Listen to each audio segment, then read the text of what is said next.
Hello, I'm Yesenia Taveras and welcome to La Conexión, the Connection.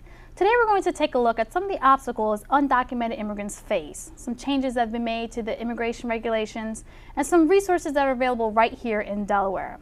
Pamela Stamp from the Castro firm is joining us today. Welcome to the show. Thank you. Thanks for having me. Oh, it's wonderful to have you on the show. Let's start off with telling our viewers more or less some of the obstacles that undocumented immigrants face here in Delaware that are trying to gain citizenship. Well, yes, and one of the things we have noticed that many of the undocumented immigrants trying to access an immigration benefit have to first determine which category of benefits are available to them. The immigration law is notoriously complex, and you have to fall in one of the designated categories to be able to benefit, such as either family-based or employment-based. The employment-based category, for example, tends to prefer those who are highly skilled, persons with master's degrees, doctorates, or persons of distinguished laurel nature in their profession. Whereas for family-based, even though it may be more readily available, there are still numerical limits as to availability of visas. And this can be a tremendous obstacle depending on your country of origin, such as one of the common ones from Mexico or Philippines, and depending on the category that you fall in, the wait time can often be enormous. Right, and some other stressors too. If like a mother or father comes to the States and tries to gain employment and then wants to bring their children over or other relatives, that can also be an obstacle as well. Absolutely, because there is a common misconception, for example, that if you have a family member who is a U.S. citizen, such as a spouse or a child, then it can give you certain automatic status. It does not, unfortunately.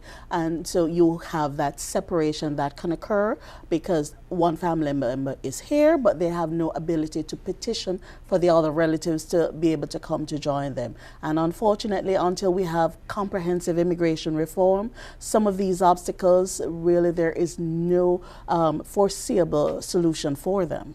And also some of the kids become translators in a sense too, because the parents do not speak English, and so then the kids go to school here, they learn the language, and then therefore they become the translator in their home, during doctor visits, how they pay the bills. They become the de facto intermediaries for their parents. And what we have been encouraging, certainly all of the undocumented immigrants we come in contact with, make use of the advantages to do the ESL programs, for example, to be able to ensure that you can communicate. Take advantage of opportunities to ensure if you're employed to get an individual taxpayer identification number so that you can pay your taxes and do the things that would put you in a better spot in the event that you do qualify for an immigration benefit. And being an undocumented immigrant has a lot of fear factors. And so when one proceeds to become legal, there's a lot of documentation involved. What are some of the changes that have been made through the immigration regulations? Well, again, the immigration legislation is a constantly evolving creature, but we have had recently some improvements to assist. In 2012, in June, we had a provision introduced commonly termed deferred action, and this really was designed to assist those younger undocumented immigrants, those who came to the U.S. before age 16. But again, there are specific criteria which must be met for you to qualify. So, for example, you have to ensure that you have either been enrolled in school, have completed a GED program, or are enrolled in a GED program. You must demonstrate that you have been continuously residing in the U.S. for 5 years prior to the introduction of that provision. So from June 2007 to June 2012, you have to demonstrate through evidence that you have been continuously residing. Plus, you have the moral characteristics that are impacted by this, so that if you have criminal charges, that may prevent you from being able to benefit from this deferred action program. But the good thing is that it does allow you now to get employment authorization if you're approved, something which was not available before. And through this, some can get a driver's license, which many of the young undocumented immigrants are eager to obtain to assist them in their employment goals. And one must think, okay, why a driver's license? Well, a lot of these undocumented immigrants are also driving cars to their place of employment, so that is a major ID card that they need with them. Absolutely, Obviously, insurance yes. purposes and things of that nature. It then becomes very valuable from that standpoint. So that is one aspect that has been introduced. Also in 2013, in March, we had a second program which was introduced to assist those who have spouses or parents who are U.S. citizens who would normally have the ability to petition for them. But because they have incurred unlawful presence, they would have had to depart the U.S. and remain out of the U.S. for a processing time of sometimes 6 months up to 2 years before an immigrant visa would be able to be issued for them. And this now has been impacted by the new provisional unlawful presence waiver program, where they can remain in the U.S. And apply for this provisional unlawful presence. And if approved, then they can return, get the visa issued at the consulate and return with a visa now issued to them. Merely a matter of weeks rather than months to years of waiting time. So again, this is certainly something that has been of benefit to the community in Delaware, because a number of persons we have seen have sought to benefit from these changes. And what are some of the shortfalls? Well, there are some for deferred action, for example. As much as you get employment authorization, as much as you can get a driver's license, it does not give you a path to citizenship. And that is the deficiency. Because you may, as a student, have now the ability to complete your high school education, but because you're not a citizen, you can't apply for federal loans, federal grants to assist you in moving on to the next level of education where you're trying to get them. So you've been given a half measure, as it were. And really, this is why we still desire all of the benefits under the DREAM Act and through the immigration reform.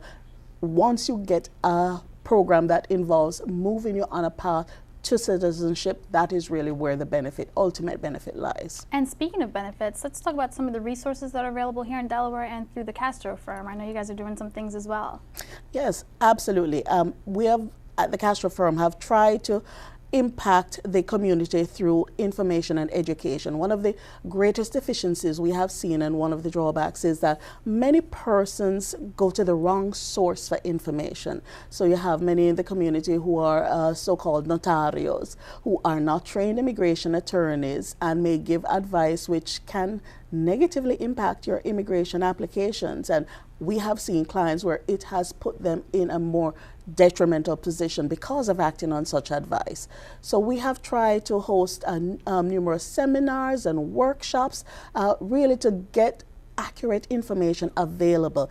I tell clients all the while, it does not hurt just to check to make sure, is the path that I'm pursuing, is it correct? Is it going to be to my advantage, or is it going to put me in further jeopardy of being, landing in deportation or removal proceedings?